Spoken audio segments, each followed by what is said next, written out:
Good morning to all. Myself, Dr. R.C. Chauhan, Associate Professor, SPC Government College, Ajmer. Today we will discuss BSc Part 2nd, Paper First, Field First, and its Chapter First out of 3.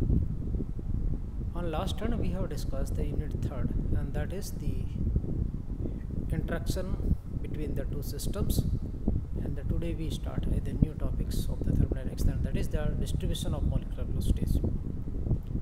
What means of the distribution of molecular velocity?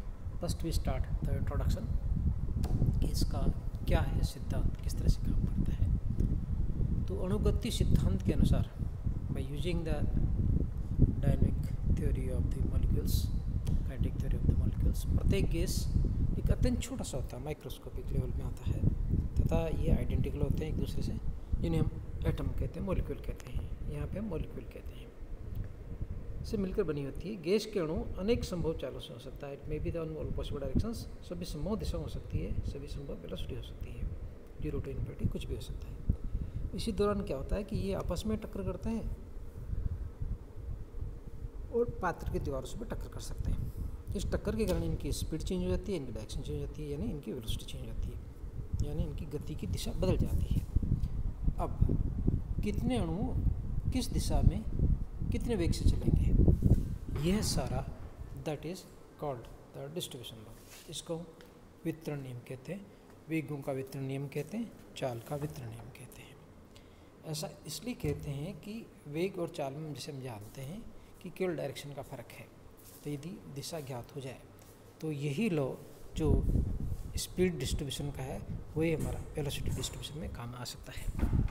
सो इसके जो शुरुआत की थी वो Maxwell ने की थी, and उसने स्टैटिकल मेथड काम में लिया था. स्टैटिकल मेथड क्या होता है, किस तरह से उसको डिराइव करते हैं, ये चेक करते हैं. मैक्सवेल ने इस वितरण नियम को स्टार्ट करने से पहले कुछ अजम्पशन किए थे, कुछ पॉस्टुलेट्स माने थे, कुछ परिकल्पनाएं की थी. सबसे पहले तो ये कि गैस के सभी अणु दृढ़ होते हैं, रिजिड होते हैं और सूक्ष्म होते हैं, माइक्रोस्कोपिक लेवल होते हैं तथा समान होते हैं. इनकी संख्या अत्यधिक होती है. Large number of the particles आते हैं, मोलिक्यूल्स आते हैं इन द गैस कंटेनर. अणु अपनी आकार की तुलना में अत्यधिक दूरी पर होते हैं और ये सतत गति रहते हैं, ऑलवेज इन रैंडम मोशन. ये ड्यू टू थर्मल एनर्जी. इनका वेग 0 to इन्फिनिटी तक कुछ भी हो सकता है और ये यादृच्छिक होता है, रैंडम होता है, किसी पर्टिकुलर एक्सेस में ही होता है.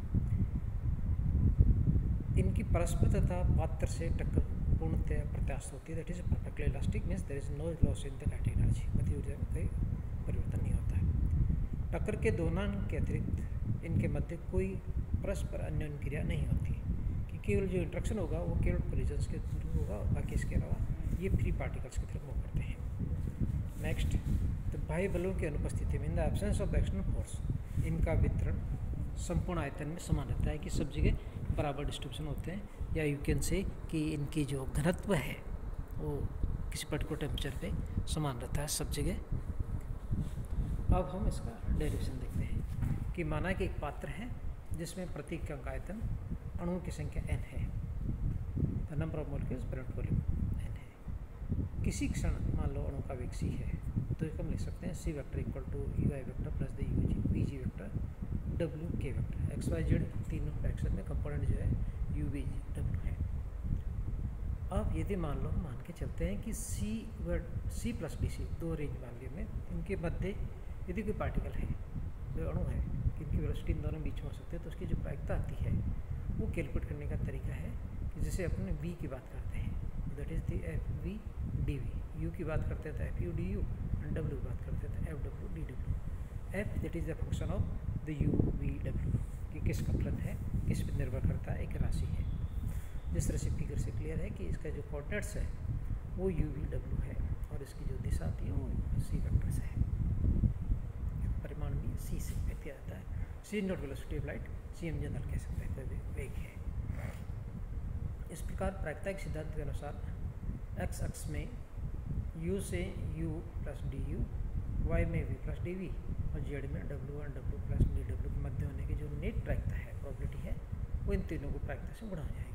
सो that is F U F P F W D U D V D W. यदि c व c प्लस डी सी के मध्य क्रॉस होने की अणुओं की जो संख्या आती है वो आती है D N equal to the N P U V W. P is the function of the U V W. P is the probability कि इसमें पाई जाने की प्रायिकता जो है पी होती है एन अणुओं की संख्या प्रत्येक आयतन लिख सकते हैं अपन। तो इसको हम लिख सकते हैं पूरा फॉर्मूला पी की जगह सब्स्टिट्यूट होते हैं इक्वेशन, तो D N equal to the N F U F V F W D U D V D W. अब यदि हम वेग सूचकांक वेलोसिटी इंडेक्स डायग्राम बनाते हैं तो वेग अक्षों के वेग बिंदु में व्यक्त करते हैं। इनमें बहुत सारे पार्ट्स हो सकते हैं और इस वेग बिंदुओं का जो घनत्व आता है, जो डेंसिटी होती है पार्ट्स पर वॉल्यूम, उसको हम रो से रिप्रेजेंट कर सकते हैं। This is the D N by the D U D V D W. Box बनाया हमने, तो सेंटर में इसकी वेलोसिटी सी है।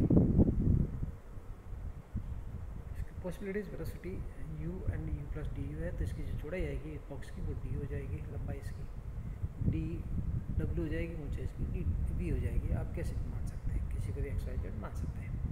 सो जो घनत्व आता है N F U F V F W आता है, क्योंकि रो का मान वेग की दिशा पर निर्भर नहीं करता, आता है ओ से 0 से इन्फिनिटी तक मध्य आयतन में रो के पाए जाने की जो प्रोबेबिलिटी है वो कांस्टेंट होती है। N F U F V F W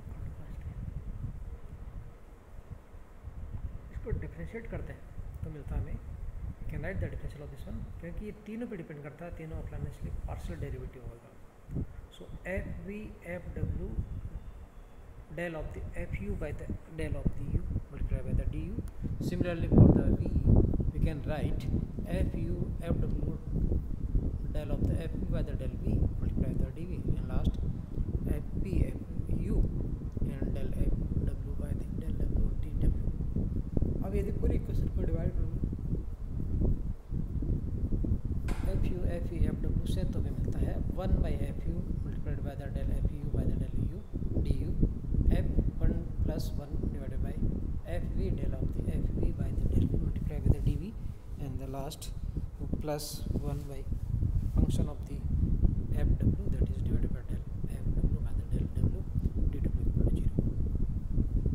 अब इसको हम और आगे एक्सपेंड करने के लिए मान के चलते हैं कि जो सी है velocity of light, velocity of the particles 3 dimension में एक्स वाई जेड इसके घटकों में जो कंपोनेंट्स है यू वी डब्ल्यू है, तो ये कांस्टेंट हो जाता है। सी स्क्वायर का मैग्नीट्यूड जो कांस्टेंट होता है, तो डिफरेंशिएट करते हैं तो मिलता है 2 U D U 2 V D V 2 W D W. इन दोनों को आपस में मिलाने के लिए लेग्रांजे मेथड काम लेते हैं। तो संयुक्त समीकरण प्राप्त करने के लिए लेग्रांजे अनिर्धारित गुणकों की विद्या, Lagrange's method of undetermined multipliers को यूज़ करते हुए इक्वेशन 5 को बीटा से गुणा करके फोर्थ में जोड़ देते हैं। तो क्या मिलता है हमें वो देखते हैं। 1 divided by F U function of the del F you by the del V plus beta U D V D U plus 1 by F V del by F V by the del V plus beta V multiply by the D V and last plus 1 by the F W del F W by del W plus beta W D W equal to 0। But you V W R all independent variables, इसलिए इसके जो terms है ये वो हर terms वो 0 के बराबर होगी, क्योंकि तीनों 0 के बराबर है, तीनों इंडिपेंडेंट है, एक दूसरे पर निर्भर नहीं है, तो इसका मतलब वह हर टर्म्स 0 होनी चाहिए। So we can write 1 divide by F u del of the F u divide del u plus beta u equal to 0। इसको रीअरेंज करते हैं इसी तरह से, तीनों के लिए जाएगा, वी के लिए भी डब्ल्यू के लिए भी। सो पहले इक्वेशन से यूज़ कर सकते हैं अपन 1 divided by F u del F you by the del u plus beta u equal to 0। Rearrange किया जाए तो मिलता है हमें del F you by the del F u equal to minus beta u del u. Integrate कर देते हैं इसको, तो हमें पता है integration d x by x का इंटीग्रेशन लॉग एक्स होता है। So we can write logarithm of the natural logarithm the F u equal to minus logarithm of the a minus beta you square by 2, where logarithm a is equal to the constant a, constant of integration इसको अपन लिखते हैं। सो इसको rearrange किया जाए तो F you मिलता है हमें A E raise to power minus beta you square by 2, this is the probability along the U X axis. Similarly for the v, we can write the f v equal to the a e raised to power minus beta v square by 2. Similarly f w a e raised to power minus beta w square by 2. So we can write f u f v f w तीनों को multiply कर दिया जाए, equation 8 के तीनों parts को, तो A cube E raise to power minus beta by 2 U square plus V square plus W square, और हमें कैलकुलेट करके देखा U square plus V square W square को हम सी स्क्वायर लिखते हैं। So this is A cube E raise to power minus beta C square by 2। C व C plus D C के प्रास के मध्य वेग वाले अणुओं की संख्या ज्ञात कर सकते हैं अपन, D N equal to the N A cube E raise to power minus beta C square by 2 D D W. इसको और रीअरेंज कर दिया, जो घनत्व हो जाता है rho equal to D N by D और D V D W, it is equal to N F U F V F W. तो रो मिल जाता है हमें N A cube E raise to power minus beta C square by 2, beta by 2 का एक नया constant देते हैं जिसको हम पी मान लेते हैं, तो यह था रो इक्वल टू घनत्व n A cube E raise to power minus b c square. इस प्रकार सी व सी प्लस डी सी के वेग वाले प्रास के मध्य अणुओं की संख्या ज्ञात करने के लिए दो समकेंद्रित गोले बनाते हैं, कॉन्सेंट्रिक स्फीयर बनाते हैं, और गोलों के बीच का जो आयतन आता है वो 4 pi C square into D सी होता है।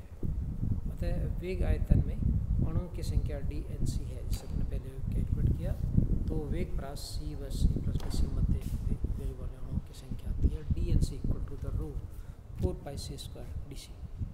D N C equal to हमने रो की वैल्यू सब्स्टिट्यूट कर दिया, तो 4 pi N A cube E raise to power minus beta C square by 2 multiplied by the C square by D C into D C, and finally D N C equal to the 4 pi N A cube E raise to power minus b c square D c. ये सारे components इसमें A B constants है जिनको अपन बाद में calculate कर सकते हैं, and this will be so the D N c which depends on the C square as well as the e raise to power b c square, दोनों पे डिपेंड करता है। So this is the final conclusion for this one. Thank you very much.